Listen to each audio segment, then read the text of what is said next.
ನಮಸ್ಕಾರ ಸ್ನೇಹಿತರೆ, ಇವತ್ತು ರಾಗಿ ಕ್ಲೀನ್ ಮಾಡೋದಕ್ಕೆ ರಾಗಿ ಮಿಷಿನ್ ಬಂದಿತ್ತು. ಈಗ ಸಮಯ ಬಂದು ಬೆಳಿಗ್ಗೆ 9 ಗಂಟೆ ಆಗಿದೆ. ಇದು ಒಣಗಿದಂಥ ರಾಗಿ ತೆನೆ ಮಿಷಿನಿಗೆ ಕೊಡೋದಕ್ಕೆ ಟಬ್ಬಲ್ಲಿ ತುಂಬಿಕ್ಕಂತವ್ರೆ. ಟಾರ್ಪಲ್ಲಿ ಹಾಸಿ ರೆಡಿ ಮಾಡವ್ರೆ. ಏನಕ್ಕೆ ಅಂತ ಅಂದರೆ ರಾಗಿ ಆ ಕಡೆ ಈ ಕಡೆ ಸಿಡಿಬಾರ್ದು, ರಾಗಿ ಎತ್ತೋದಕ್ಕೆ ಈಸಿ ಆಗಲಿ ಅಂತೇಳಿ ಟಾರ್ಪಲ್ಲಿ ಹಾಸಿ ನೀಟಾಗಿ ಇಟ್ಟಿರ್ತಾರೆ. ಇವರು ಡ್ರೈವರನ್ನು ಮಿಷಿನ್ ಸ್ಟಾರ್ಟ್ ಮಾಡೋದಕ್ಕೆ ಮುಂಚೆ ತಯಾರಿ ಮಾಡ್ಕೊತವ್ರೆ. ಈಗ ಸ್ಟಾರ್ಟ್ ಮಾಡಿದ್ರು ಮಿಷಿನ್ನ. ನಮ್ಮ ಆಂಟಿ ಟಬ್ ತಂದರು ತೆನೆದು. ಈಗ ತೆನೆ ಹಾಕ್ತಾರೆ. ತೆನೆನ ಮಿಷಿನಿಗೆ ಕೊಡೋದು ಡ್ರೈವರ್ ಅಣ್ಣನೇ. ಏಕೆಂದರೆ ನಮಗೆಲ್ಲ ಆ ಥರ ಹಾಕೋದು ಬರೋದಿಲ್ಲ. ಮತ್ತು ಕೈ ಪೈ ಏನಾದರೂ ಕೊಟ್ಟರಾಯ್ತು ಅಂತೇಳಿ ಅವರೇ ಹಾಕೊತಾರೆ. ಇನ್ನೇನು ಇನ್ನು ಸ್ವಲ್ಪ ಹೊತ್ತಿಗೆ ರಾಗಿ ಬಂದ್ಬಿಡುತ್ತೆ. ನೋಡಿ, ಆಲೆ ರಾಗಿ ಬರೋದಕ್ಕೆ ಸ್ಟಾರ್ಟ್ ಮಾಡ್ತು.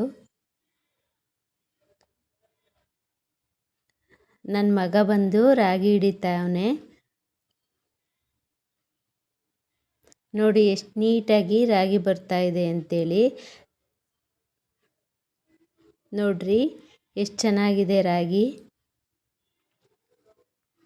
ಬರೀ 2 ಟಬ್ ಹಾಕಿದ ತಕ್ಷಣ ರಾಗಿ ಬರೋಕ್ಕೆ ಸ್ಟಾರ್ಟ್ ಮಾಡ್ತು. ನನ್ನ ಮಗ ಅಂತೂ ರಾಗಿ ಯಾವತ್ತೂ ನೋಡೇ ಇಲ್ವೇನೋ ಅನ್ನೋ ಥರ ನೋಡ್ತಾವನೆ ರಾಗಿ ಬರೋದನ್ನ. ರಾಗಿ ಹಿಡಿಯೋಕ್ಕೆ ಯಾರಾದರೂ ಒಬ್ಬರು ಇದ್ದೇ ಇರಬೇಕಾಗುತ್ತೆ. ಮತ್ತು ತೆನೆ ಕೊಡೋದಕ್ಕೆ ಒಂದಿಬ್ಬರು ಇರಬೇಕಾಗ್ತದೆ. ಮತ್ತು ಎಲ್ಪ್ಗೆ ಒಟ್ಟಾರೆ 4 ಜನ ಬೇಕಾಗ್ತದೆ. 3 ಜನ ಇದ್ದರೂ ಆಗುತ್ತೆ, ಆದರೆ ಸ್ವಲ್ಪ ಕಷ್ಟ ಆಗುತ್ತೆ. ಇಲ್ಲಿ ಕಾಣ್ತಿದೆಯಲ್ಲ, ಇದರಿಂದ ಬರೋ ಅಂಥದ್ದನ್ನ ಗುನಿ ಅಂತ ಕರೀತಾರೆ. ಇಲ್ಲಿ ಸ್ವಲ್ಪ ದಪ್ಪ ದಪ್ಪ ಹಾಗೇ ಇರುತ್ತೆ ತೆನೆ, ಅಂಥದ್ದು ಬರುತ್ತೆ. ನೆಕ್ಸ್ಟು ಅದನ್ನು ನಾವು ರಿಟರ್ನ್ ಹಾಕಬೇಕಾಗುತ್ತೆ ಮಿಷಿನ್ಗೆ.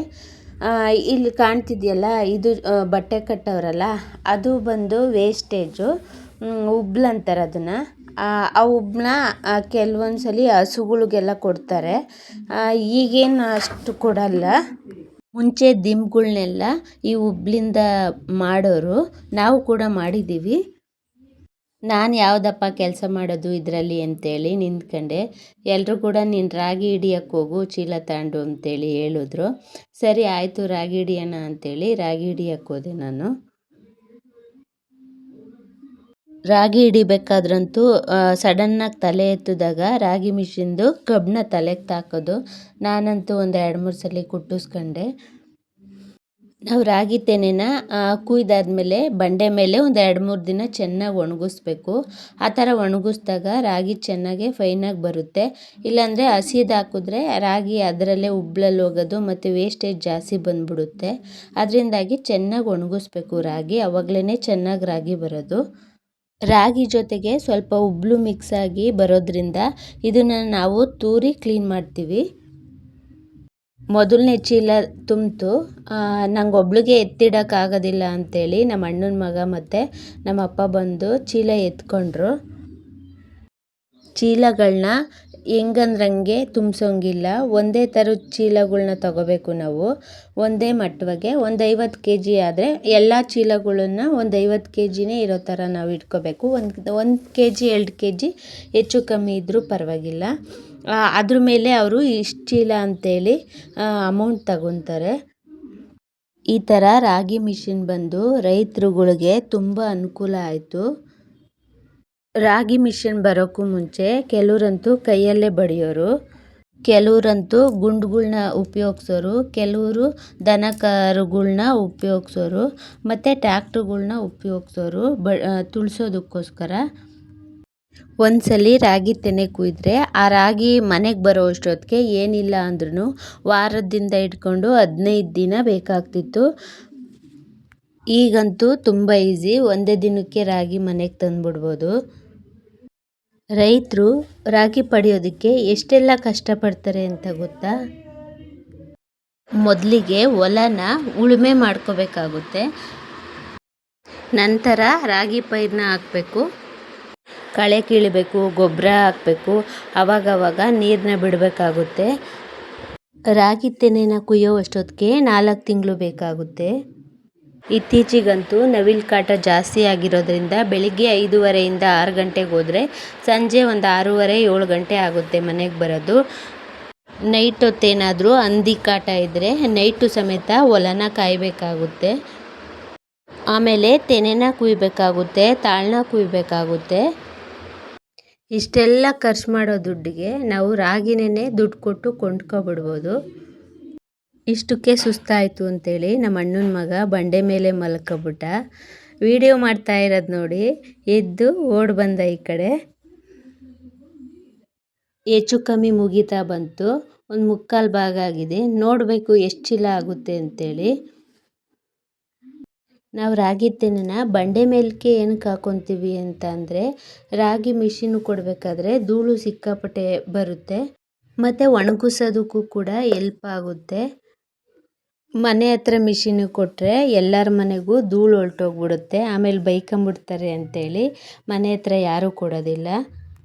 ರಾಗಿ ತೆನೆ ಎಲ್ಲ ಮುಗೀತು ನೋಡ್ರಿ, ಇಷ್ಟು ಚೀಲ ಆಗಿದೆ. ಇಷ್ಟಕ್ಕೆ ಕೆಲಸ ಮುಗಿಲಿಲ್ಲ, ಇನ್ನೂ ಇದೆ ಕೆಲಸ. ಈಗ ನಾವೇನು ಮಾಡಬೇಕು ಅಂತ ಅಂದರೆ, ಇಲ್ಲಿ ಗುಣಿ ಇದೆಯಲ್ಲ, ಆ ಗುಣಿನ ಮತ್ತೆ ನಾವು ಮಿಷಿನಿಗೆ ಕೊಡಬೇಕಾಗುತ್ತೆ. ಈ ಗುಣಿನ ಏನಿಲ್ಲ ಅಂದರೂ ಒಂದು 2-3 ಸಲ ಮಿಷಿನಿಗೆ ಕೊಡಬೇಕು.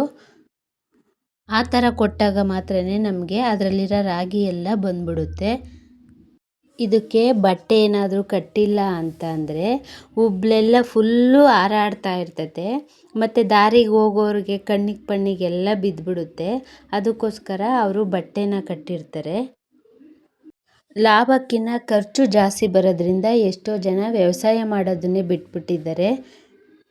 ಈ ಹೊಲ ಕೂಡ ನಮ್ಮದು ಸ್ವಂತ ಅಲ್ಲ, ನಮ್ಮ ತಂದೆ ತಾಯಿಗಳು ಬೇರೆಯವ್ರ ಹೊಲನ ನೋಡ್ಕೊತವ್ರಷ್ಟೇ. ಕೊಡೆ ಹಿಡ್ಕೊಂಬರ್ತಾರಲ್ಲ ಆ ತಾತನೇ ಹೊಲದ ಓನರು. ಆಗ್ಲಿಂದ ಬಿಸಿಲೇ ಇರಲಿಲ್ಲ, ಈಗಂತೂ ಬಿಸಿಲು ಸಿಕ್ಕಾಪಟ್ಟೆ, ಸೆಕೆ ಬೇರೆ ಸ್ಟಾರ್ಟ್ ಆಗೋಗ್ಬಿಡ್ತು. ಪಕ್ಕದಲ್ಲೇ ರಾಗಿ ಗುಣಿ ಇರೋದ್ರಿಂದ ಸ್ವಲ್ಪ ನಮಗೆ ಎಲ್ರಿಗೂ ಕೆಲಸ ಕಮ್ಮಿ ಆಯಿತು. ಇದನ್ನೇನಾದರೂ ನಾವು ಮಿಷಿನಿಗೆ ಕೊಡಲಿಲ್ಲ ಅಂದರೆ ನಾವೇ ಕೋಲಿಂದ ಬಡಿಬೇಕಾಗುತ್ತೆ. ಇದನ್ನು ನಾವು ಒಂದು 2-3 ಸಲ ಹಾಕಿದ್ರೂ ಕೂಡ ಸ್ವಲ್ಪ ಸ್ವಲ್ಪ ಹಾಗೆ ಉಳಿದು ಬಿಡುತ್ತೆ. ಅಂಥದನ್ನ ನಾವು ಕೈಯಿಂದಲೇ ಕ್ಲೀನ್ ಮಾಡಬೇಕಾಗುತ್ತೆ. ನೋಡ್ರಿ, ನನ್ನ ಸೊಸೆ ಇವತ್ತು ರಾಗಿ ಲಿಫ್ಟಿಗೆ ಹಾಕೊಂಡಿದ್ದಾಳೆ ತುಟಿಗೆ. ಹೆಚ್ಚು ಕಮ್ಮಿ ಕೆಲಸ ಮುಗಿತಾ ಬಂತು. ನಮ್ಮಮ್ಮ ತೂರ್ತಾವ್ರೆ ನೋಡ್ರಿ. ಈಗ ರಾಗಿ ಗುಣಿಯಿಂದ ಬರೋ ರಾಗಿ ಆಗಿರೋದ್ರಿಂದ ಇದರಲ್ಲಿ ಸ್ವಲ್ಪ ಧೂಳು ಜಾಸ್ತಿ ಬರುತ್ತೆ.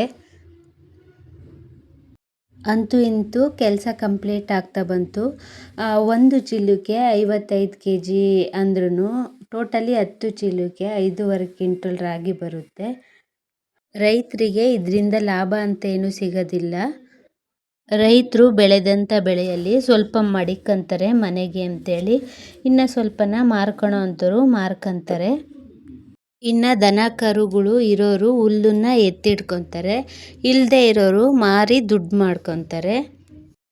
ಸ್ನೇಹಿತರೆ, ನಾವು ಮುಂದಿನ ವಿಡಿಯೋದಲ್ಲಿ ಸಿಗೋಣ. ಓಕೆ, ಬಾಯ್.